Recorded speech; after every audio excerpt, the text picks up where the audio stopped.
സൂര്യനെ നോക്കുകയാണെങ്കിൽ നാല് ചുറ്റും വ്യാപിച്ചിരിക്കുന്ന സൂര്യൻ്റെ കിരണങ്ങളുടെ പ്രകാശത്തിന് മധ്യത്തിൽ സൂര്യൻ്റെ രൂപം കാണപ്പെടുന്നു. സൂര്യൻ്റെ പ്രകാശം മധ്യത്തിൽ ഉണ്ടെങ്കിൽ തന്നെയും സൂര്യൻ്റെ നാല് ചുറ്റും പ്രകാശം വ്യാപിച്ചിരിക്കുന്നത് കാണപ്പെടുന്നു. ഇതേപോലെ ഞാൻ ആത്മാവ് ജ്യോതിസ്വരൂപമാണ്. എന്നാൽ ഞാൻ പ്രകാശവലയത്തിനുള്ളിലാണ്. നാല് ഭാഗത്തും പ്രകാശ സ്വരൂപത്തിന് മധ്യത്തിൽ ഞാൻ സ്ഥിതി ചെയ്യുന്നു എന്ന സ്മൃതി സദാ ഉണ്ടായിരിക്കട്ടെ. അത് കാണപ്പെടുകയും വേണം, ഇങ്ങനെയുള്ള അനുഭവം ഉണ്ടാവുകയും വേണം.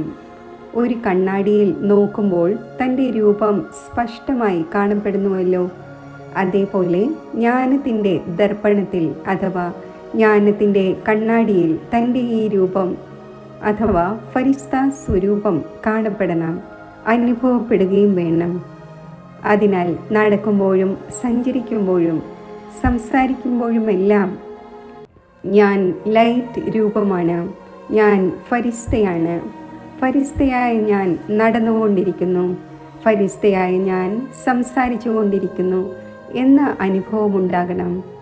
ഞാൻ ബ്രാഹ്മണനാണ്, ഭാവിയിൽ ദേവതയാകും എന്നത് വാസ്തവത്തിൽ സ്ഥൂല രൂപത്തിൽ ഉള്ളതാണ്. ആ സ്റ്റേജ് സാകാരിയാണ്. ഇപ്പോൾ ആകാരി സ്റ്റേജിൻ്റെ ആവശ്യകതയുണ്ട്. കാരണം ആകാരിയിൽ നിന്നും നിരാകാരി ആകുന്നത് സഹജമാണ്. അതിനാൽ ഓരോ കാര്യം ചെയ്യുമ്പോഴും ഫരിസ്തയായ ഞാൻ നിമിത്തമായി ഈ ഭൂമിയിൽ പാദം വയ്ക്കുകയാണ്.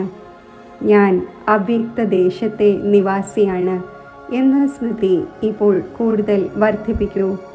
ഞാൻ ഈ കാര്യാർത്ഥം അവതരിച്ചിരിക്കുകയാണ്. ഈ കാര്യാർത്ഥം ഭൂമിയിൽ വതനത്തിൽ നിന്നും വന്നിരിക്കുകയാണ്.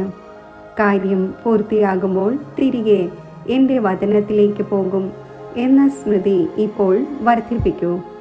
ഇങ്ങനെയുള്ള അവ്യക്ത സ്വരൂപത്തിൽ സ്ഥിതി ചെയ്ത് ലൈറ്റിൻ്റെ വലയത്തിനുള്ളിൽ സ്വയം അനുഭവിക്കുമ്പോൾ മറ്റുള്ളവർക്കും താങ്കളുടെ സാക്ഷാത്കാരം ഉണ്ടാകും. ദേവതാ സ്വരൂപത്തിൻ്റെ സാക്ഷാത്കാരം ഭക്തർക്ക് ഉണ്ടാകുന്നത് ഈ ലൈറ്റ് സ്വരൂപത്തിൻ്റെ സ്ഥിതിയിലൂടെയാണ്, ലൈറ്റ് രൂപത്തിൻ്റെ വലയത്തിൽ ഇരിക്കുമ്പോഴാണ്. അതിനാൽ ഞാൻ ഫരിസ്ത സൂക്ഷ്മവതനത്തിൽ നിന്നും അവതരിച്ചിരിക്കുന്ന അവതാരമാണ് എന്നതിൻ്റെ അഭ്യാസം വീണ്ടും വീണ്ടും ചെയ്യൂ.